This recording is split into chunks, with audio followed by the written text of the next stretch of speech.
بسم الله الرحمن الرحيم. السلام عليكم ورحمة الله وبركاته. صباح الورد والفل والياسمين. النهاردة يا حبايبي بقى هنعمل الكيك بالشوكولاتة او الكيك الرخامي بطريقة بسيطة جدا.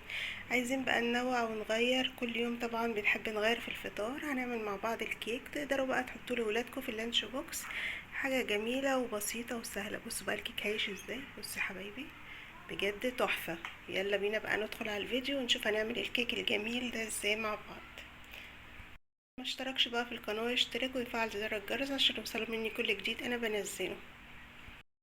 هنيجي بقى في الخلاط يا حبايبي وننزل بقى بثلاث بيضات بحرارة الغرفة، ما يكونوش في التلاجة، يكونوا برا التلاجة. وهننزل عليهم بكوباية ونص سكر، ادي كوباية. وهننزل بالنص التاني كده، نزلنا بكوباية ونص سكر. هننزل عليهم بكوباية زيت على سمنة. حابين تضيفوها كلها زيت براحتكم، حابين تضيفوها زيت على سمنة زي ما انتوا عايزين.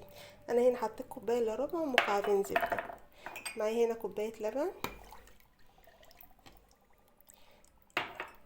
ومعايا هنا كوباية برتقال. كل ده في الخلاط يا حبايبي. معانا هنا قشر برتقال بقى، ده هيدينا للكيك ريحة وطعم بجد تحفة. جربوها بالطريقة دي هتعجبكم جدا يا حبايبي. ومعايا هنا ظرفين فانيليا. بس كده. بصوا بقى الكيك مفيش اسهل من الكيك. في ناس كتير بتبقى صعب عليها الكيكه. بصوا في الخلاط واعملوا كل حاجه، مفيش ابسط واسهل من كده. هنضربهم كويس جدا ونرجع لكم.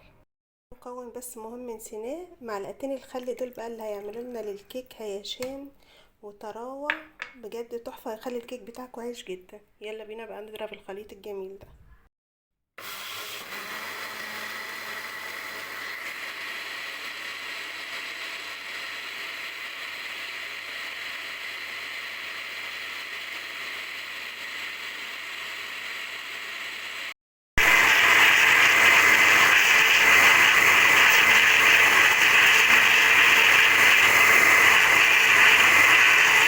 معانا هنا يا حبايبي كوبايتين ونص دقيق، نخلينهم كويس جدا. اهم حاجه النخل، تقدروا تنخلوهم مره او اتنين يكون افضل بكتير للكيك.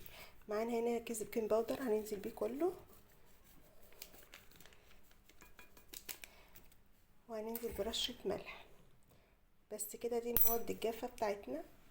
وهنبتدي بقى نقلب كده، هنقلب الدقيق مع البيكنج باودر، هنوزعه كويس جدا اهم حاجه. ونبتدي بقى ننزل بالخليط بتاعنا واحده واحده. بس كده تمام.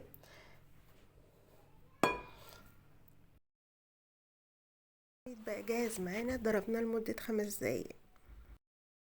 هننزل بقى بالخليط كده يا حبايبي، ونبتدي بقى نقلب الكيك بتاعنا. والمعلقه السيليكون كده من تحت لفوق يا حبايبي، بس مش عايزين اكتر من كده. بص هنقلب كده ايه من تحت لفوق، مش عايزين نطلع الهواء اللي احنا دخلناه يا حبايبي في الخلاط. هنقلب كده يا حبايبي من تحت لفوق. مش ابسط واسهل من كيكه، بصوا سهله جدا جدا. هنكمل تقليب كده بنفس الطريقه لغايه ما ايه الدقيق يختفي معانا. من تحت لفوق يا حبايبي، من الجناب كده هننزل الحروف. بصوا ابسط كيكه تعملوها في 5 دقايق. هنفضل نقلب كده لغايه ما الخليط ايه يختفي الدقيق تماما. بصوا من تحت لفوق ومن الجناب كده. مفيش اسهل وابسط من الكيكه دي، كيكه الخلاط يا حبايبي. في ناس كتير ما بتنجحش معاها الكيك. بصوا ابسط كيكه تقدروا تعملوها، ولا مضرب كهربائي بقى ولا عجان ولا اي حاجه. هنقلب كويس.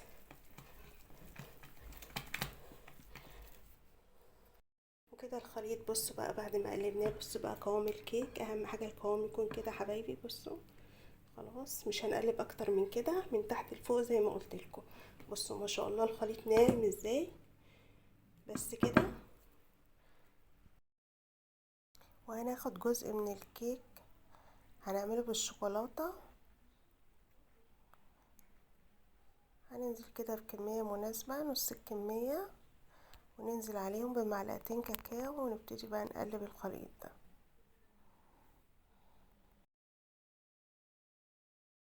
وهننزل كده بمعلقتين الكاكاو، وهنبتدي بقى نقلب. لو حسيتوا الكيك بتاعكم تقيل شويه انزله ايه بمعلقتين لبن بس مش اكتر، حاجة بسيطة جدا عشان نخف ايه القوام لغاية ما يظبط معانا ويبقى قوام الكيك العادي. هنفضل كده مستمرين في التقليب لغاية ما ناخد اللون المظبوط. وكده قلبنا الخليط لغاية ما وصلنا بقى للون اللي احنا عايزينه. بص حبايب الخليط، خفيناه شوية لبن، لو لقيتوا الخليط تقيل معاكوا خفوه شوية بس كده تمام. وجبنا الصينية بتاعتنا كده حبايبي، دهناها بالزيت، وهننزل كده ايه، انا مش مع الناس اللي بتدهن خالص دي يا حبايبي. هننزل بالخليط كده ايه، جزء بالخليط الابيض وجزء بخليط الشوكولاتة، بكوباية او بمغرفة كده، وهننزل ايه شوية شوية، مش اسهل وابسط من كده.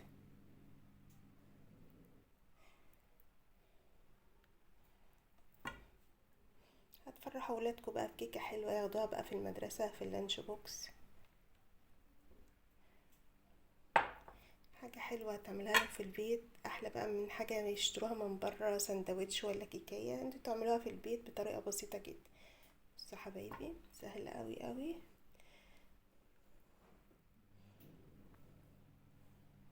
هيفرحوا بقى بالكيك الرخامي ده، يبقى شكله حلو قوي لما بيستوي كمان. هنمشي كده بنفس الطريقة لغاية ما نوصل للآخر.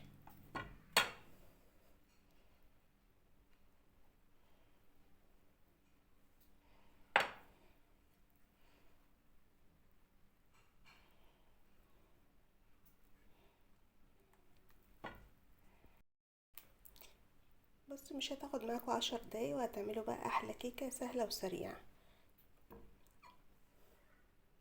تستصعبوش الحاجة يا جماعة، والله كل حاجة سهلة في البيت ونعملها اقتصادية توفر معانا كتير جدا. طبعا انتوا عارفين طبعا القرصاية وصلت كام والكيكاية وصلت كام. نقدر نعمل صينية كيكة حلوة كده. بصوا تكلفة بسيطة جدا. هنكمل كده بنفس الطريقة لغاية ما نوصل للآخر.